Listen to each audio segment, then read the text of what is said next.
WBC Lightweight Champion Shakur Stevenson may reaksyon sa naging laban ni Unified Super Middleweight Champion Canelo Alvarez. Pahayag ni Shakur Stevenson na Canelo is a great fighter though. Gotta respect the fact that he been top of the game for years and years.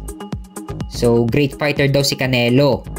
At mataas daw ang respeto ni Shakur Stevenson kay Canelo Alvarez. Kung matatandaan nung tinalo ni Shakur Stevenson si Oscar Valdez, bumanat si Stevenson sa kampo ni Canelo. Sinabi ni Stevenson tungkol sa naging performance niya sa naging laban niya kay Oscar Valdez na parang yung naging laban ni Canelo kay Mayweather, kung saan madali lang tinalo ni Mayweather si Canelo. Parang naulit lang daw yung naging performance niya nung nakalaban niya si Oscar Valdez, kung saan madali lang din tinalo ni Shakur Stevenson si Oscar Valdez.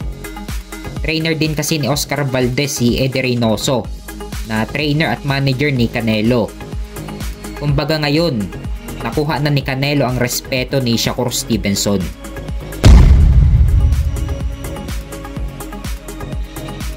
Sa kabilang banda naman, matapos manalo ni Canelo Alvarez kay Edgar Berlanga, target naman ni Canelo ang rematch kay WBA Light Heavyweight Champion Dimitri Bivol. Kung manalo daw si Bivol kay Beterbiev sa darating na October 12, target daw ni Canelo na agawin ang mga titulo sa Light Heavyweight. So mawawala na naman ng chance si David Benavidez na mapalaban sa titulo, dahil umeeksena na naman si Canelo sa Light Heavyweight.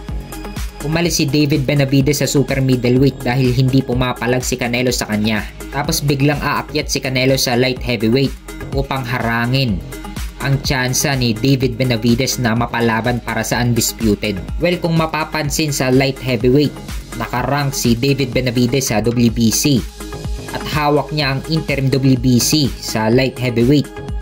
Mandatory na dapat siya sa WBC.